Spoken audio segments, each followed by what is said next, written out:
D'une part, l'argent, on sait que l'argent est manipulé. JP Morgan s'était fait prendre la main dans le sac à manipuler le cours de l'argent.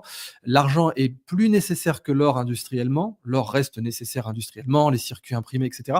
Mais l'argent, qui d'ailleurs, je crois, est meilleur conducteur que l'or. Corrigez-moi dans le chat, mais je crois que l'argent est meilleur conducteur que l'or. Vous me confirmez dans le chat, oui ou non? Mais à la différence de Moi, l'or. je suis pas tout à fait sûr de cette propriété physique, et surtout, l'or a une particularité, c'est qu'il ne s'oxyde pas, contrairement Voilà, à ce que l'argent. j'allais dire, en dehors de l'oxydation, voilà, le problème de l'argent, c'est qu'il s'oxyde en effet, ce qui pour un conducteur peut poser des problèmes. Mais les prix de l'argent sont aussi manipulés à la baisse. Alors beaucoup de gens se demandent, autant on a répondu à la question centrale de ce direct qui est: est-ce que c'est les soldes? Pour toi, réponse non, elles vont venir, ou en tout cas, c'est peut-être les soldes maintenant, mais il y a la deuxième des marques qui arrive. Donc, Voire la restez. troisième. Et il y aura probablement la troisième d'ici avant septembre. Donc ça, on a répondu à cette question fondamentale. Maintenant, est-ce que l'argent reste sous-évalué aujourd'hui? Est-ce que ça vaudrait le coup d'acheter de l'argent, ou est-ce qu'il va rester manipulé avec aucune perspective qu'il explose comme l'or, par exemple?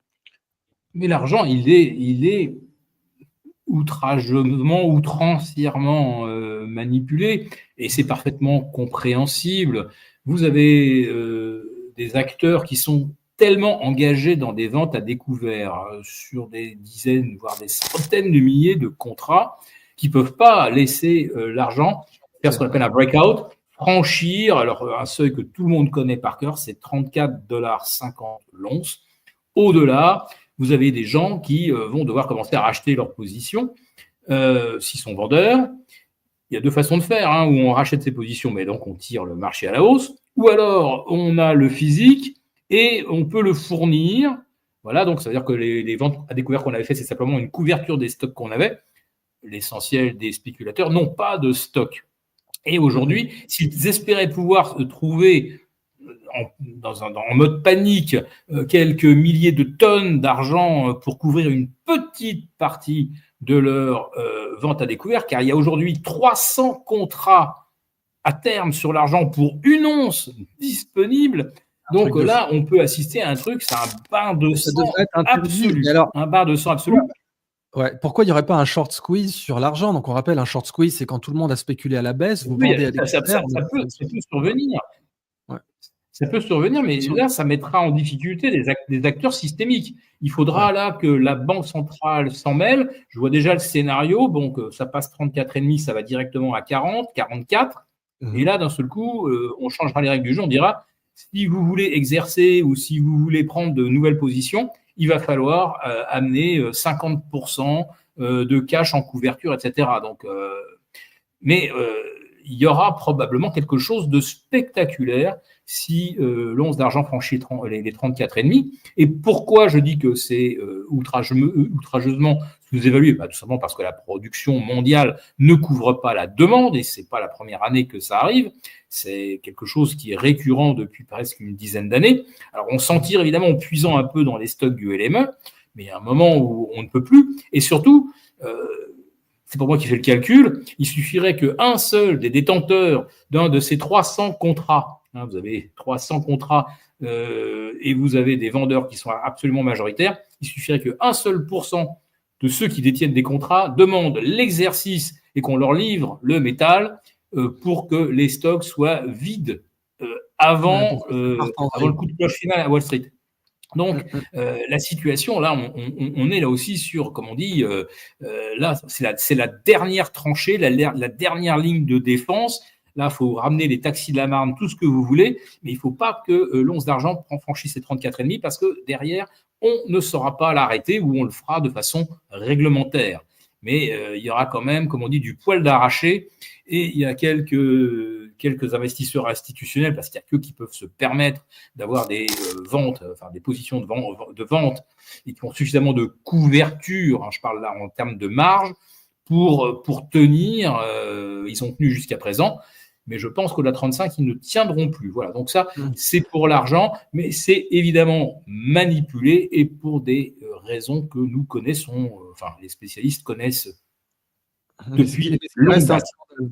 Alors, on en profite du coup pour faire là aussi une belle illustration pédagogique de ce qu'on disait, c'est-à-dire que pour l'instant, oui, si le kilo est autour de 1000, 1010 en euros, la demande augmenterait. Si jamais le lingot d'argent de 1 kilo passait à 10 000, en fait, la demande pourrait augmenter dans ces conditions parce qu'on pourrait stocker plus de valeur avec moins de matière, ce qui pourrait C'est le rendre vrai. plus attractif Mais dans, c'est dans vrai que ces... l'encours de l'argent, grosso modo, il est à peu près l'équivalent du dixième de l'or. Ouais. Il fut d'ailleurs un temps, pas si lointain, je pense même, on remontera pas au-delà du 31 décembre 2024, l'encours sur l'argent était le même que l'encours sur le Bitcoin. C'est Quand le vrai, il y a eu Bitcoin cette période. était à pas loin de 100 000, Mhm. grosso modo, on avait à peu près l'équivalence. Voilà. Et puis, il y a la grande, le fameux rapport or-argent, je ne sais plus de combien il est normalement. C'est quoi? C'est 7 ou 30? Il fluctue en Ouais. valeur, il fluctue au fil de l'histoire. Du temps des Romains ou des Égyptiens, c'était un rapport de 1 à 14-15. Ouais. Puis milieu 20e siècle, on est monté à 60. Et il n'y a pas si longtemps, on est monté à 100. Oui, c'est ça. Donc Voilà, je là, pense que... on est quand même là aussi très, très, très, très loin. On va dire, on est à plusieurs écarts types d'une tendance historique très, très longue. Ouais. Alors, je vais reprendre. Ah oui, un autre point avant les questions que j'avais gardées de côté, et ensuite on passe aux questions du chat. Tu avais parlé de la bulle Internet. Là aussi, je veux te reprendre au mot. À savoir, la bulle Internet, bon, en fait, les gens qui ont acheté quand il y avait du sang dans la rue, quand, par exemple, Time Magazine titrait Amazon.toast, on s'en souvient, donc Amazon, ils sont grillés. Bon, ces gens-là ont fait des culbutes atomiques. Bon, alors je comprends que, Sur en Amazon, oui. effet, voilà, sur Amazon, bien sûr, mais c'est le problème aussi, il faut pas acheter n'importe quoi. Si tu as acheté du AOL, par exemple, là, tu y as laissé ta chemise. Mais donc c'est quand même pour rappeler ce phénomène-là parce que tous les comportementalistes, ils aiment bien regarder comment tu dresses un marché. Tu sais, tu leur tapes sur la main, tu leur fais perdre leurs actions. Enfin, ils regardent ça avec notamment Robinhood, etc. Tous les sites qui te font du trading gratuit, ils vendent les données pour montrer aux gros porteurs comment les petits porteurs réagissent à la douleur. Et ils leur donnent, ils remontent, C'est ah, le c'est là, modèle. c'est le modèle. Je vends mes données et je fais cadeau, effectivement, des commissions à ceux qui travaillent, enfin, qui viennent C'est passer des ça. ordres chez moi. Donc, exactement. Et donc, Robinhood s'était fait épingler à revendre les données des petits porteurs qui achetaient du GameStop. D'ailleurs, GameStop aujourd'hui pourrait repartir. C'est les meme stocks GameStop et AMC sont dans le collimateur. Il y a Mais une bon, tous émission ces gens. budgétaire aujourd'hui de GameStop, justement. Mhm. Ah oui, il y a une émission Je obligatoire, mais rigole, mais pour acheter du Bitcoin. On n'a pas parlé de micro-stratégie, on fera ça une autre fois.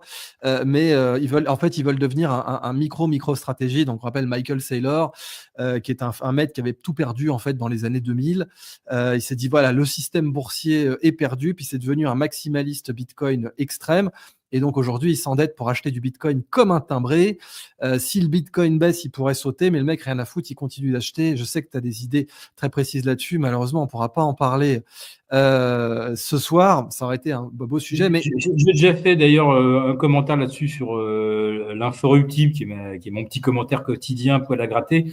Et j'expliquais qu'effectivement, de toute façon, Michael Saylor n'a pas le choix que d'aller au bout de sa logique, parce que il a levé tellement d'argent qu'aujourd'hui, si le moindre doute s'empare des esprits, on en revient un petit peu à la psychologie des opérateurs, si jamais lui-même donne le sentiment de douter, là, ça va être quelque chose qui sera, enfin, pour moi, ça sera le nouvel Enron. Hein. Ah oui, c'est à ce point-là, ouais. Et donc, bon, pourquoi j'en parlais maintenant? MicroStratégie, Michael Saylor. Oui, donc, alors, dresser les marchés. Voilà, en fait, ce qui s'était passé avec Robinhood, c'est qu'ils vendaient les données des petits porteurs pour montrer là où ils étaient prêts à lâcher prise, là où ils avaient peur. Et aujourd'hui, la façon dont le marché a été dressé par la bulle Internet, c'est là que je voulais en venir. Certes, il leur a fallu 2 ans pour revenir tellement la tarte dans la gueule avait été énorme. Entre-temps, tu as eu les quantitative easing, la planche à billets, le too big to fail, toutes les conneries des années 2008.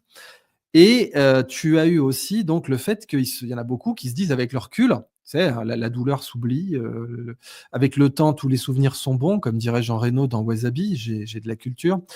Et du coup, bah, certains se diraient, si jamais on avait le même phénomène que la bulle Internet aujourd'hui, c'est là que je voulais en venir et c'est la question que je te pose, est-ce que ça serait pas beaucoup moins que 2 ans? Les gens se diraient: «Ah non, moi j'aurais adoré être là pendant l'éclatement de la bulle Internet. J'aurais adoré être là pour ramasser du Amazon à la petite cuillère, ramasser du Google, ramasser du Microsoft et de l'Apple à l'époque où leur market cap devait être de 150 milliards et maintenant ils sont à 3 000».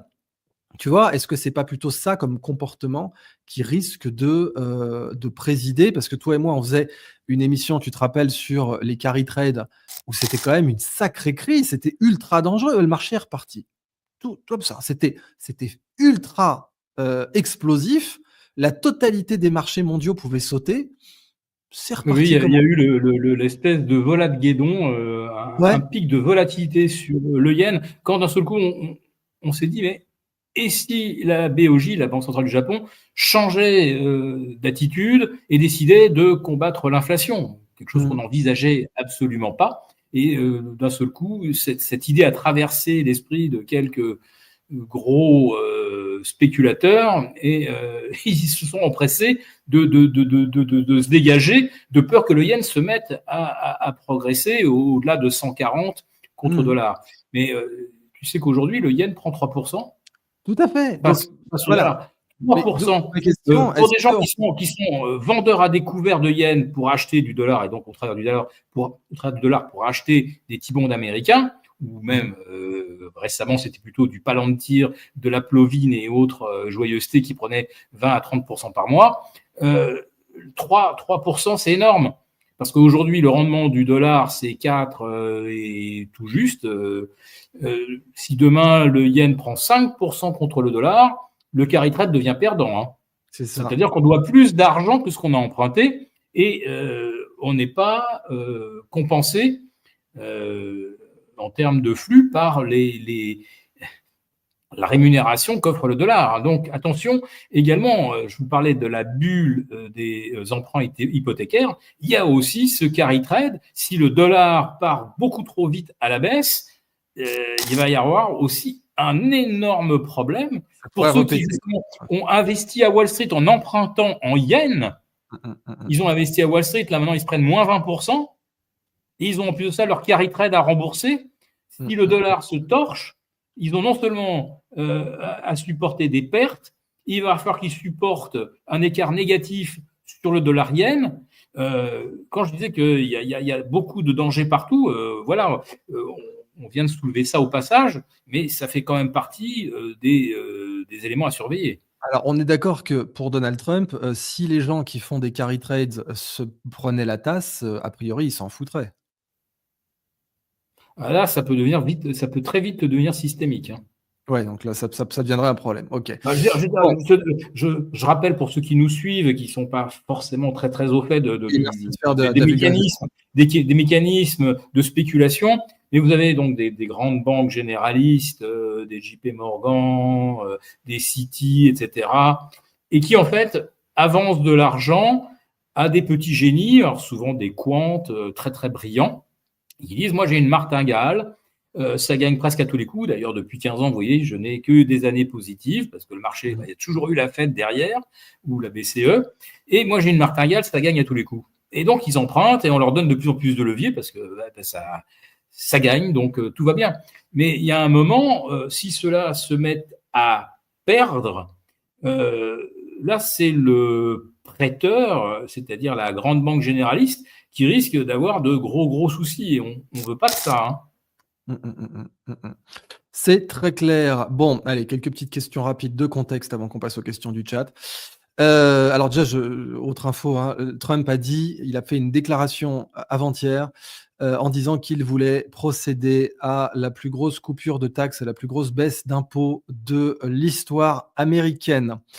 Ce qui est pas dur puisque les impôts n'ont jamais été aussi hauts aux États-Unis. Même pendant la Deuxième Guerre mondiale, pardon, ils n'étaient pas aussi hauts. Donc voilà, il a déclaré ça. Puis apparemment, les barrières douanières apporteraient du 600 milliards par an. 600 milliards par an, ça se On peut rapproche du diviser budget. par deux, hein, tout de suite. Hein. Ah oui, d'entrée de jeu. Ouais, OK. C'est bien d'être optimiste. Donc écoute, quelques petites questions de contexte. Est-ce que tu penses, que les tarifs douaniers sont une arme économique viable à long terme ou risquent de se retourner contre les États-Unis? Rapidement, des petits points comme ça, rapidement. Ça risque de se retourner contre eux? Là, que ça ne se retourne pas contre eux, ça tiendrait vraiment du miracle, Ah puisqu'il ouais. n'y a pas d'exemple dans l'histoire où des hausses de taxes aient débouché sur des bonnes issues économiques. En revanche, quand on fait du protectionnisme dès le départ, comme l'ont fait les Chinois ou comme l'ont fait pas mal de pays qui ont voulu protéger leur particularisme, des spécificités industrielles, etc., quand on protège dès le départ, il n'y a pas d'incidence. C'est-à-dire que vous ne faites pas ça pour concurrencer de façon déloyale un concurrent. C'est vraiment vous protégez une technologie que vous avez développée, vous êtes le seul à maîtriser. Et quand les technologies sont réparties dans le monde, qu'on est sur un jeu ouvert et que vous décidez d'un seul coup de le fermer à coup de tarifs, de hausse de taxes, ça ne se passe pas bien. Je ne connais pas d'exemple où ça se soit bien passé. Ok, c'est très clair. Alors là aussi, réponse rapide avant qu'on passe aux questions du chat. Est-ce qu'on ne risque pas, du coup, puisque tu viens de le dire, une spirale inflationniste et récessive? Et dans ce cas-là, quels secteurs seraient les plus touchés aux États-Unis? Agriculture, automobile, dis-nous tout. Alors, pour le secteur automobile, une hausse de 15 ou 20% du prix des véhicules entrée de gamme, parce que c'est ça qui est fabriqué au Mexique ou au Canada, hein, c'est pas les véhicules Pas avec des une forte marge. Voilà, bah, c'est pareil en Europe, on fait reproduire au Maroc, en Roumanie, on faisait produire en Russie. Donc, ces véhicules-là vont devenir invendables. Hein. Ouais. Voilà. Donc ça va être un vrai problème. Alors, pour vous donner un petit peu l'échelle, j'en profite que je l'ai en tête. Aujourd'hui, des pièces détachées au Canada, c'est produit 38% moins cher qu'aux États-Unis. Bon, les États-Unis vont avoir du mal à devenir concurrentiels. 38%, c'est comme un sacré gap. Si vous prenez le Mexique, c'est 68%. Les pièces détachées, la même, produite au Texas ou produite de l'autre côté du Rio Grande, il y a 68% d'écart. On ne va jamais réussir à combler ça. Mais si le Canada et le Mexique se mettent à mettre des tarifs réciproques, là, c'est tout qui se casse la figure. Alors certes, les Américains n'achèteront plus de voitures venant du Mexique, mais de l'autre côté, il y aura des millions de chômeurs au Mexique et au Canada. Donc, socialement, c'est intenable. Faut voir où on s'en va. Et si en plus d'avoir du chômage, vous avez la valeur de la monnaie qui se désintègre, c'est-à-dire qu'en fait, l'épargne que vous avez de côté, vous voyez qu'elle perd d'un seul coup de sa valeur, et qu'en faisant un rapide calcul, vous dites dans 4-5 ans, j'aurais perdu 50% de ce que j'ai mis de côté, j'ai plus de taf, et en plus de ça, mon épargne part en fumée, ça va très très mal se passer. Hein.